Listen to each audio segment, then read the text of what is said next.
Hello, magandang hapon sa lahat. This is Justin, Talk News Page. Good afternoon, good day, wherever you are in the world. Salamat sa pagdalo ninyo sa Justin Talk News Page. Before anything else, I would like to request doon sa mga viewers natin na hindi pa nakapag-subscribe, please subscribe, then like, and then share the video if you like to your friends. What is important is for you to subscribe if you are not yet subscribed. If you have not yet subscribed with Justin Talk News PH. This afternoon, meron tayong isang topic na touches on the geopolitical situation ng bansa natin at internationally also. Ito naman,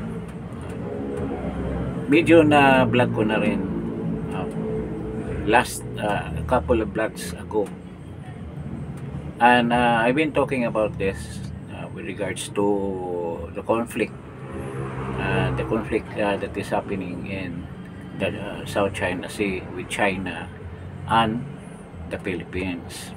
Ngayon, dito nga sa topic natin, kung susunod ba si PBBM kay Zelensky to go into war with China. And of course, kasi we have a mutual defense treaty with the US, so expected na yan na everything will start basing on that agreement kung in case magkaroon man ng gulo. Kasi we are not capable of declaring war with China. Kailangan kasama ang US dyan. But ang tanong natin dito, kung susunod ba si PBBM kay Zelensky? Kung tatanungin natin yan ngayon, kung ngayon, itong panahon na to, actually si PBBM may desire yan noon, pero ngayon hindi na. Kasi iba ng presidente ng US, and I think napasubo lang siya dyan na pumasok sa conflict, yung continuous conflict with yung Coast Guard natin, with the Coast Guard of China, dahil meron na silang pinag-usapan na gagawin para to bring China into a conflict in the South China Sea. So alam naman natin yan na ginagamit lang yung conflict na yan para to reach into something na bigger than that, which is a war. So yun ang dating balak. Kasi ang totoo lang, alam naman lahat na talagang ang balak ng US na talagang guguluhin ang China, short of a war. So they are using not only the Philippines but Taiwan, Korea and Japan, South Korea and Japan, para mapapahina ang economic power, military power ng China. Ngayon, si PBBM, aside from that point of view, para mapahina ang China, isa rin sa mga purpose niya noong regime ni President Biden ay with regards to the ill-gotten wealth. Marami na nag-discuss niyan na iyan ang one of the major reason na pumasok siya dyan sa agreement na yan, para yung frozen assets nila, frozen wealth nila na sa US ay makukuha nila. Meron naman nagsasabi na sinimulan na nila kunin yung mga assets na yan, pero there was not really solid proof na talagang nagsimula na sila mag-withdraw. So 50-50 ako dyan sa ganyang balita na marami na silang nakuha doon sa mga frozen assets nila, frozen wealth nila, yung ill-gotten wealth na under protest ngayon sa Hawaii. Ngayon, ito, kung tatanungin natin ngayon, iba na. hindi na. Kasi si President Biden, President Trump is going towards a different uh, strategy with regards to the treatment of the relation between China and the US. More on trade na talaga si President Biden, President Trump. So, yung scenario na yan at itong mga ginagawa na patuloy yung ginagawa ni BBM ay hindi na yan ang main na reason na inutusan siya ng government ng US. Where in fact nga, maraming pundo, yung US aid and other military aid na galing sa US ay naprosin din. Kaya nga nag-comment siya, hindi daw niya alam o kung kailan maibalik. Sinabi niya yan during his past interviews. So, ibig sabihin, there was no matinong communication kung ano ba talaga ang dapat yung gagawin dyan sa conflict with China. At sa tingin ko, ang State Department ni Rubio is clearly manifesting na hindi sila makikialam dyan sa conflict na yan. It's between China and the Philippines. So yun ang point dyan. Kaya itong mga ginagawa ni Natarila ngayon ng Coast Guard at yung nagpapatrolya dyan sa South China Sea, ang effort niyan hindi na para sa US. Kasi noon sinusunod nila yung sinasabi ni Biden guluhin niyo yung China. And in fact, during that time, napakalaking halaga ang nilabas na pera ng State Department para matupad yung purpose na yan.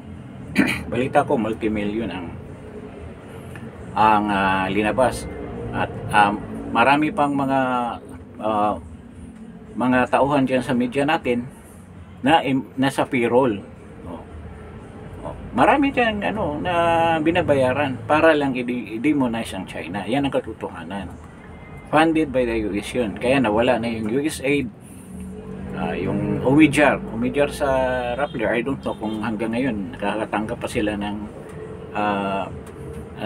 aid from those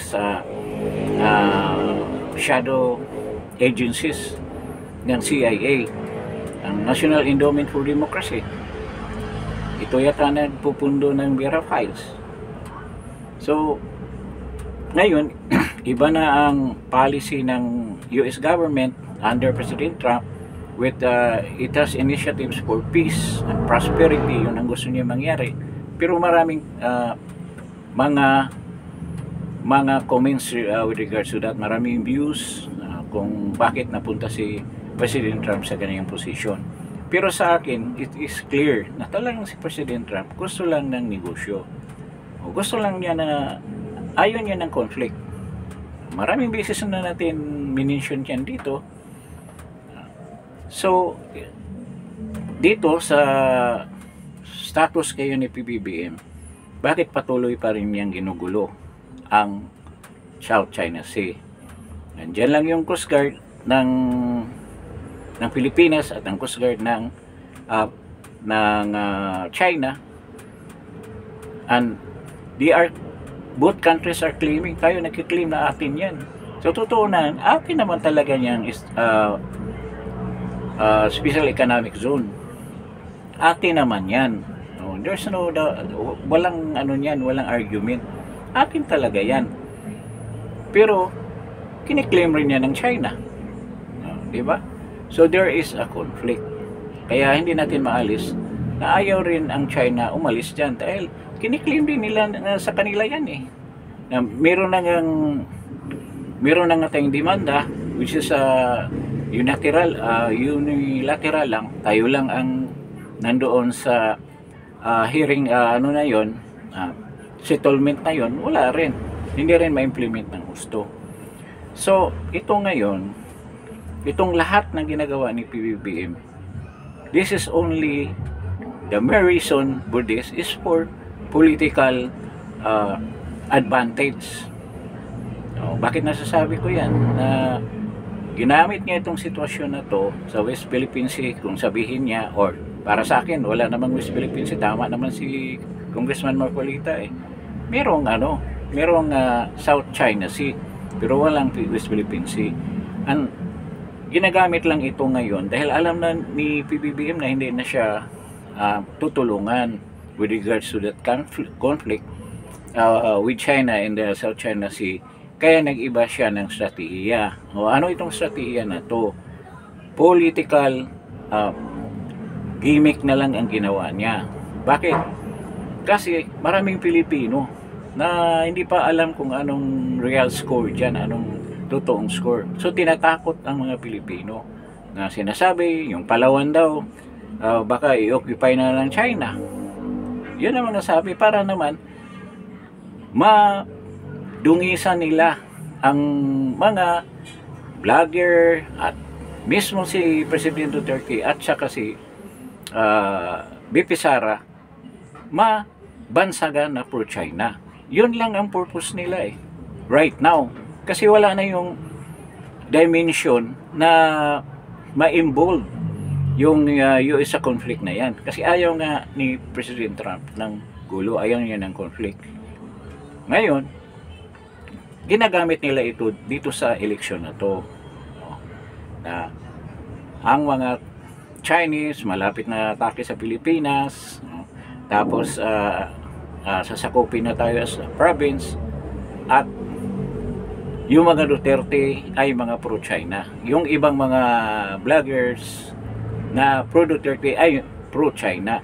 So delikado na hindi sila natin dapat iboto dahil mga pro-China sila.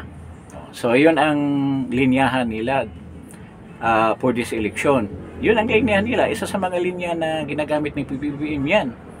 Kung ikaw di mo alam ang geopolitical situation dyan sa conflict area na yan, talagang maliligaw ka.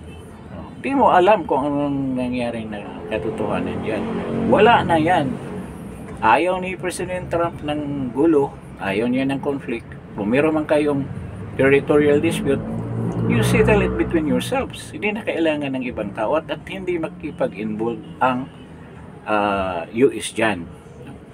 Ano pang sabi ni President Trump? Kagabi lang, last night, nag-usap sila ni President Xi Jinping. They are talking about trade. At binubrought out ni President Trump kay President Xi Jinping yung with regards to the 1.1 trillion trade deficit na unfair naman daw ito. Bakit umabot ng ito kalaga ang deficit, ang deficit nila, trade deficit. So ibig sabihin maraming produkto na natanggap ang US kaysa mga China na nag-export or nag-import na mga products from the US. So hindi balance yung trade. Yung ang problema din niya with Canada and Mexico, and ngayon yung European Union, yung mga countries sa Europe, yun din ang napaka-init na pinag-usapan dahil dyan sa trade imbalance na yan, trade deficit na yan. So ibig sabihin ang concern ni President Trump ay trade lang talaga. Ngayon, i-connect natin doon sa nangyayari na pagbisita ni Zelensky. Para sa akin, si Zelensky nagpakita lang ng katarangkaduhan. Yan talagang tarantado yung tao na yan. Aside from user din yan, gumagamit din. Hindi niya iniisip na nasa Oval Office siya ng US, Oval Office ng White House, nandiyan siya, yun ang seat ng government ng US, at yan opisina ng presidente, the most powerful president in the whole world, no? Ngayon, sana nagpakita siya ng respeto. Anong pinakita niya? Kasi ito, namihasa ito kay Biden Marami yang hinihingi kay Biden. Pinagsalita pa yan dyan sa Kongreso. Binibigyan naman ng Kongreso ng mga Democrats. So, ito ngayon, sa totoo lang, gusto lang humingi. Ayaw niya na matigil ang gira dyan. Kasi source of income niya yan sa madaling salita. Ay si President Trump, sa totoo lang, pwedeng lumaban sa President Trump, pero ayaw nga niya ng gulo. Gusto niya tapusin yan. Anong sinabi niya kay Zelensky? You are gambling with a nuclear war. ito na, banas na nga si J.D. Vance, yung Vice President ni President Donald Trump. Dahil masyadong arrogante ang dating ni Zelensky. Nakita mo naman, nagsasalita pa yung tao. Sasabat ka. Panay ang more mo. Panay ang salita mo. Nagsasalita pa yung tao eh. Wala talagang itikita. He is not, parang hindi siya presidente ng isang bansa. Nawala na yung diplomasya, respect with the other person. Hindi na niya inobserbahan yan. Hindi naman siguro ako maniwalang mga Ukrainians ganyan. Kasi nakita ko rin sa maraming TV dito sa atin, yung mga member ni Pastor Kibuloy, mga Ukrainians, mababait naman. Diba, nakakausap pa nga ng mga ibang vloggers. Ito naman si Zelensky, talagang ibang klase siya. Kaya maraming senators ang galit ng galit, ayaw na nila pabalikin dyan.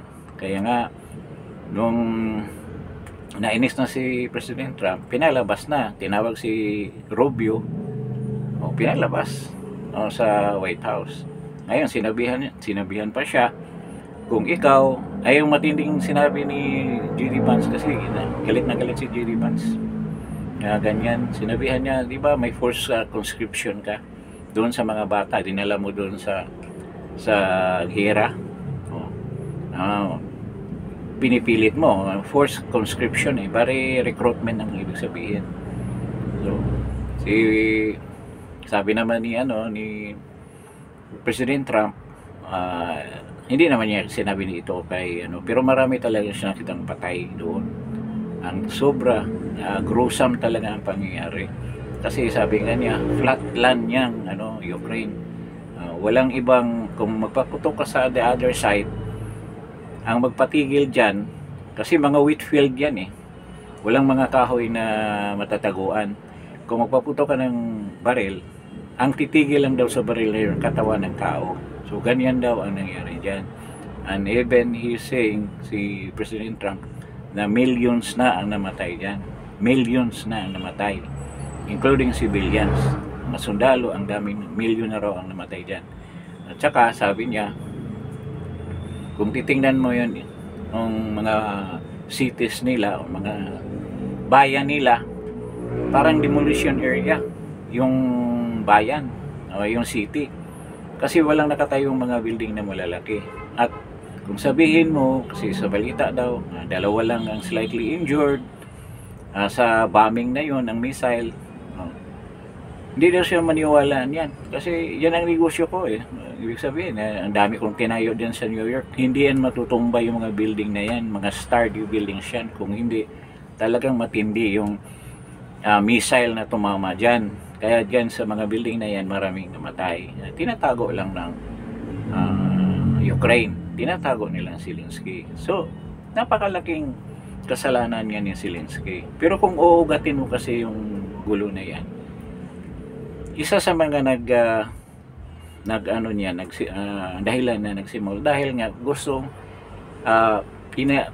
pinipilit ng mga European countries na member ng NATO at saka ng US na maging member sila ng NATO. Kaya dyan nagsimula, na-threaten ang Russia, kaya nagkaroon ng invasion na ganyan. Pero hindi naman yan talaga tudo ang ginawa ng Russia. Hindi, kasi walang intention talaga si Putin na kunin yung Ukraine. Pero kay President Trump, apple of the eye talaga daw ang Ukraine dahil mayroong raw earth. Yung mga material na gagawing mga microchips, raw earth niyan, marami daw dyan. Yung weight, tapos may energy sila dahil may nuclear plant na sila dyan na napakalaki in the world. Yung Zaporizhzhia. So, yun ang sabi ni President Trump. Pero doon sa kabilang side, sa mga Russian, wala kami intention. Our intention is just to rent, to lease 24 hectare, 24 yata yun, hectares, or I don't know kung ilang hectares, para gawa nila ng planta. Yun lang talaga ang intention nila. Pero to invade, hindi talaga yun kung hindi pa insist ang Ukraine na magiging member ng NATO. So, maraming argumento diyan. Hindi natin malaman kung sino ba talaga ang nagsasabi ng katotohanan. But nandiyan na yan, ang gusto lang ni President Trump na matigil yan. Ito naman si Zelensky, ayaw niya na ititigil kasi marami dong almost 20,000 na yung nakidnap ng mga bata na kinonvert na into Russian by mga Russian. Pati mga pangalan daw pinalitan, gusto daw nila mabawi yung mga bata na yun. O, nasa Russia na. I don't know kung anong basis niya dyan o totoo ba yan. Then sabi ni Zelensky, dapat daw ang Russia, maraming beses na tumalikod daw sa kanilang agreement. Kaya ayaw na niya pumirma with another ceasefire or peace agreement. Ba't masabi niya yun?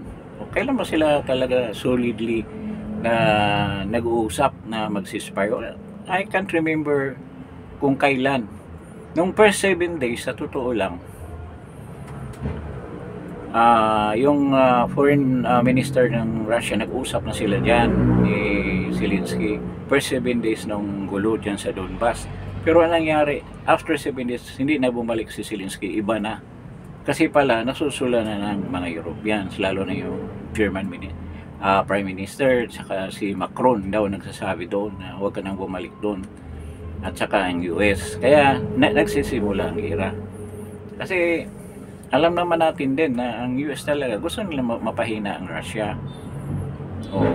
Sa kapanahon na ni Biden sa mga Democrat. Pero nag-iba na nga ngayon nang humawak na si President Trump. Gusto niya peace na lang, peace, and i-develop ulit ang Ukraine. Pero dahil nga maraming nagsusulsol kay Zelensky na huwag kang pumayag, nagsalita kagad yung ibang member ng EU, lalo na yung Polish Prime Minister, parang sabi niya dapat daw tulungan ng Zelensky, hindi na US ang kailangan nila.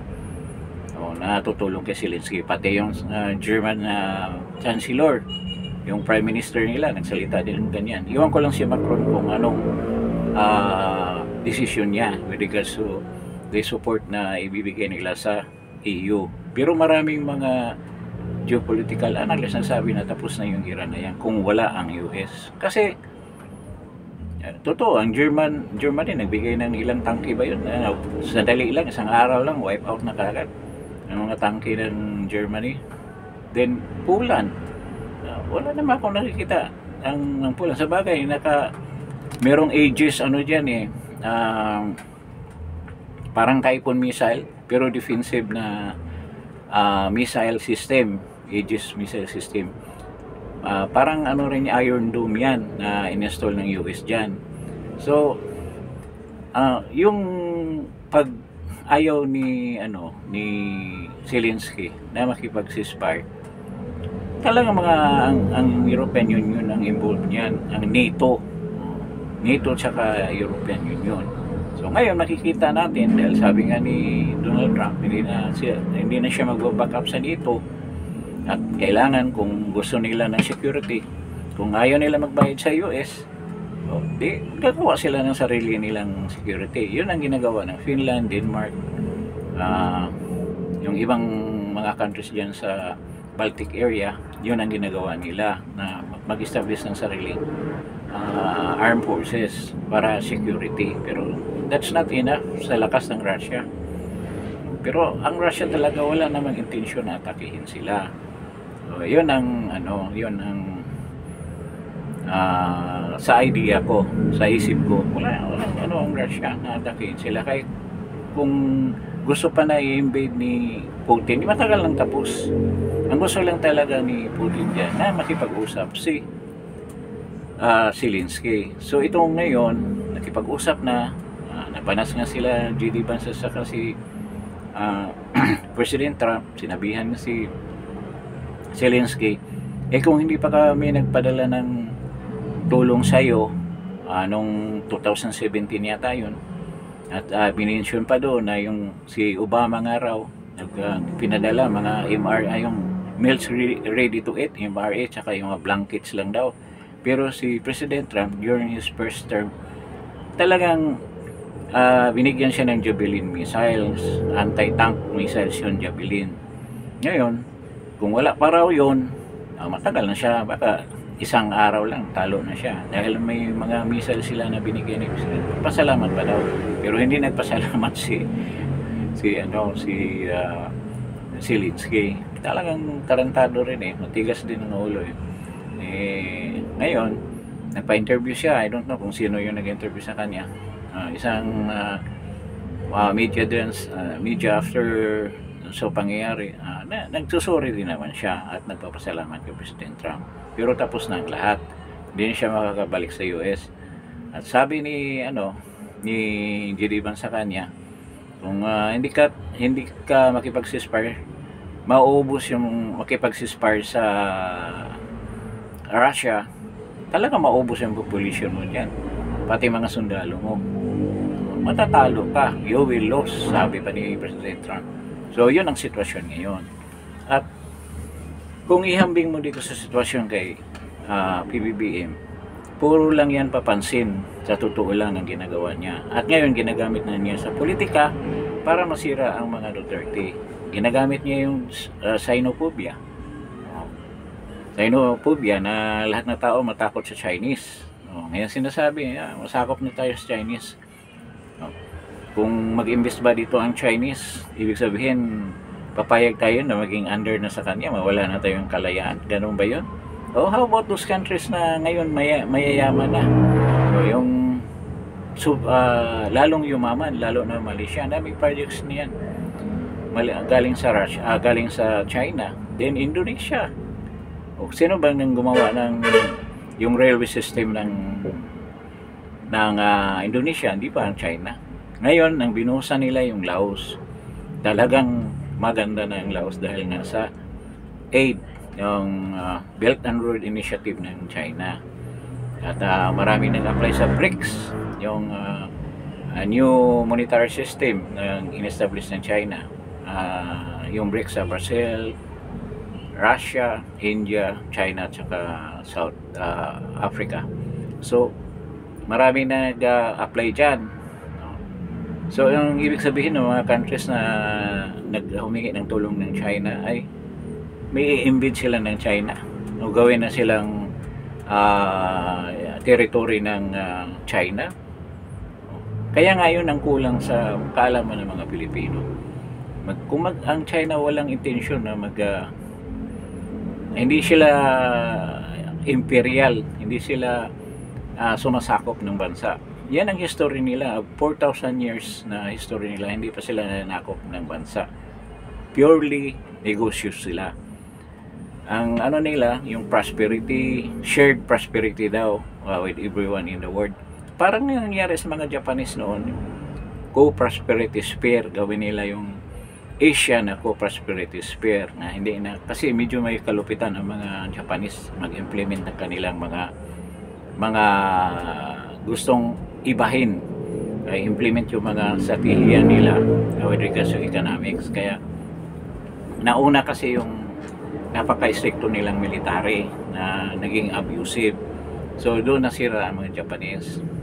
Kaya ito naman sa wala naman silang ambition. Trade lang talaga ng China. Sa dami na nilang natulungan. Kung mapunta kayo sa Africa, subukan yung pumunta sa Gabon, Niger, Mozambique, Angola, Congo, Sudan, yung mga inner na lugar, yung sa bagay, Burkina Faso, hindi pa ganong na-develop yan. Itong Kenya, mga ganyang lugar na yan. Mostly ng mga development niyan ay galing sa China. At ngayon, magkaroon ng boom yung mga area na yan. Sa napaka na area, napakalawak ng Africa. At marami kang mga minerals na makukuha dyan. Kaya ang presence ng China dyan talagang nakatulong dun sa mga bansa na yan na matagal ng ginawang mga colony na mga European countries na hindi na-develop, tulad ng Niger. Yan. Tapos Ivory Coast, papuntang north na, hanggang Morocco, hanggang dito na sa harap ng Mediterranean Sea. So, Ito ngayon, ginawa ni PBBM purely lang political. Anong ginagawa niya? Tinatakot niya mga tao diyan sa mga rhetoric niya during the campaign na papayag ba kayo na tayo ay magiging, parang sinasabi na rin na inaapi yung mga Coast Guard natin ng China at wala daw ginagawa, kinakampihan. Pero parang ganyan ang ano niya linyahan ng kanyang mga speeches.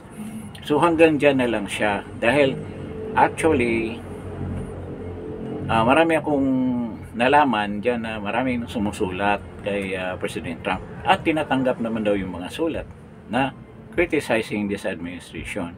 I don't know kung maniniwala ba si President Trump or magkaroon ba ng reaction yung US State Department dyan. No? Kahit na napansin ko rin kay Marco Rubio, parang iniiwasan na niya yung mga speeches niya. Critical din naman siya sa China dahil nga yung trade imbalance, mga ganyan, yung iba pang mga problema nila with China with regards to trade. Ngayon, iba naman ang ginagawa ng Pilipinas. Isipin mo, meron daw mga spy na nagmamanman sa Malacanang sa First Family. Hindi na kailangan yan pasukin ng spy. Matindi ang spy satellites ng China. Napakatindi niyan. Hindi na kailangan na pasukin kayo dyan na tao. That's a conventional, napaka old system niya ng spying. Yung mga ginawa natin, mga James Bond style, wala na yun ngayon. Electronic na ang spying ngayon. Kaya ang mga satellites sila, umabot na nga sila sa Mars together with the US, meron na silang mga Mars rover doon, paikot-ikot sa Mars para kumuha ng mga data, di ba? Kaya yung ninyo, lang yan, panakot lang yan. Kasi marami ring mga Pilipino na masakit man sabihin, medyo tanga rin. Di nila alam kung ano ba talagang totoo at natatakot din. Marami ng Chinese dito, meron daw yung tawag niya mall, may mga mall daw. Nakakatawa naman, ang tagal na ng mga Chinese dito. Centuries na, wala pang Espanyol, nandito na sila. Was there any time na pumasok ang China dyan sa Malacanang at kinuha yung Malacanang yan? Hindi nangyari yan. Kaya nga, kalukuhan yung mga sinasabi niya. Kaya doon sa tanong natin na kung si PBBM susunod sa yapak ni Zelensky, malabong mangyari yan. Hindi niya kayang gagawin yan at walang magbaback up sa kanya. Kung meron man siyang intention, sino magback up sa kanya? Si President Trump, ayaw ng giyera. Kaya ngayon, unti-unti na silang hihiwalay sa na yan, naratibo na yan. So, wawalain na yung narrative na yan. Ngayon, ginagamit nila yun sa politika. Ulitin ko, kaya yung mga sinasabi niya dyan na nandito ng China, kakatawa yan. Ang daming mga Chinese nga sa ibang bansa. Dito na lang sa Asia. Ang daming mga Chinese doon. Ngayon, madaling i-debunk yung mga pinagsasabi nila. So, with regards to that question, na kung ulitin ko, kung susunod pa sa yapak, malabo yan. Si PBBM, napaka-weak na leader yan, hindi niya kaya gagawin yan. So ngayon, yan lang muna ang gagawin niya. Tatakutin yung mga butante para kakampi sa kanya. Dahil maraming Pilipino ganyan din ang China, na sa atin, ganyan. Pupunta kayong 168, ang daming Chinese doon. Tsaka yung mga produkto na binibili natin, halos lahat made in China. Ngayon nga lang na si President Trump nagbibigay na ng napakababang mga licenses, taxes para doon sa mga corporation na American na mag-relocate na mga companies nila sa US. Yung sinasabi niya ng speech niya, from 21% na corporate taxes yata yun, ginawa nilang 15% na lang. So marami talagang mag-i-invest dyan. Marami mag-i-invest dyan. At parang Duterte style na rin si President Trump. mabilisan. Meron nga problema yung Total kasi before medyo involved ako dyan sa Total Gas. Ngayon, or I've been working with that company. Ngayon, matagal na sila na gumawa ng planta ng liquefied petroleum gas at saka yung natural gas, liquefied natural gas yan sa Texas. Almost 10 years na daw yan, hindi talaga yan na bigyan ng approval. Ngayon lang, within 1 week, kasi marami daw mga consultant na humarang kasi yung maglalakad ka sa US, kailangan din meron papayo sa yun itong gagawin yun with regards sa mga dokumento na gagawin, pero umabot ng parang Pilipinas din, pero wala naman sigurong ganyan katinding corruption. Umabot ng 1 decade. Ngayon lang, last week lang na-aprobahan. Within 1 week aprobahan na yung 20 billion na investment ng Total. So medyo nag-iba na ang US. Kung yan ang gagawin ni President Trump tuloy-tuloy, napakaganda ng babalik talagang sigla ng economy ng US kung ganyan. Tama rin naman yung mga ini-insist talaga niya na kailangan balance ang trade natin. Kasi ilan daw tulad ng mga German cars, European cars, ang dami sa US nagdatingan. Doon sa Europe, walang mga American cars. Tanggap sila ng mga kotse galing ng Europe. Sila naman supposed to be mag-export din sila para mabalanse yung trade. Ang mga European ayaw naman kumuha ng mga produkto tulad ng mga sasakyan na galing sa US, kaya diyan siya nagagalit. So ito nga sa topic natin. So yun ang yung pagtapang-tapangan nila ni Bongbong dyan, sila Tarila, yung ibang mga Coast Guard commanders dyan sa wala lang yan, for sure yan, wala na yan, pasi na yan. Pati yung Typhoon missile na pwede yan nandito lang as a defensive weapon, pwede yan ibigay sa US. Pero I don't know kung anong decision nila Marco Rubio dyan sa Typhoon missile na yan. Pero with the way na nagsasalita si President Trump na i-denuclearize daw niya, kasi gusto niya na ma-denuclearize na yung mga countries, na magkaroon na ng control yung mga gumawa ng mga nuclear equipments or mga bombs, ganyan. Gusto niya makontrol yan. Mag-uusap sila ng China at Russia, tsaka yung ibang mga European countries na nagmanufacture ng mga nuclear weapons. Yun daw ang mangyari. So paano na ngayon? Ito si ano pa kayo dyan, provoke pa niyo yung China. Wala na mangyari dyan, kaya itigil na ninyo yung drama na yan. Ngayon hindi pa nila matigil kasi ginagamit nila sa election yan eh. So dapat tayo alam natin kung anong sistema ang ginagamit ni PBBM ngayon. Pananakot sa mga tao, nandiyan yung China, nandiyan. Tawa.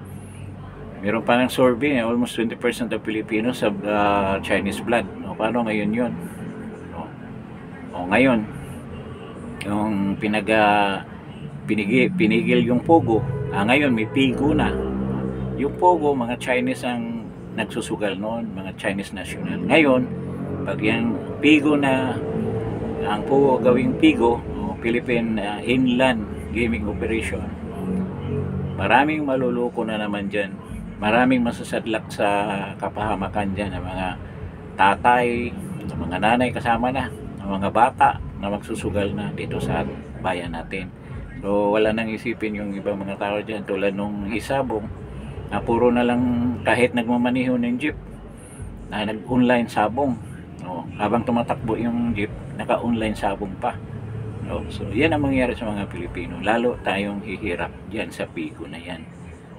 Ayaw nyo ng Pogo, may marami kayong dahilan, kaya hindi naman nyo kayang kontrolin, katulad ng kapanahonan ni President Duterte na talagang pinayagan sila magkaroon ng license. Ngayon, ayaw nyo mag-license kasi kayo ang kumukuha ng pang-license. Diba? Ganun lang kasimple yan. Kaya maraming illegal na pugo. Tsaka, maraming krimen daw, maraming ganyang krimen. Bakit sa kapanahon ni Duterte na control naman lahat? Bakit ngayon hindi na? No, ganun lang yun. So, ibang topic naman yan.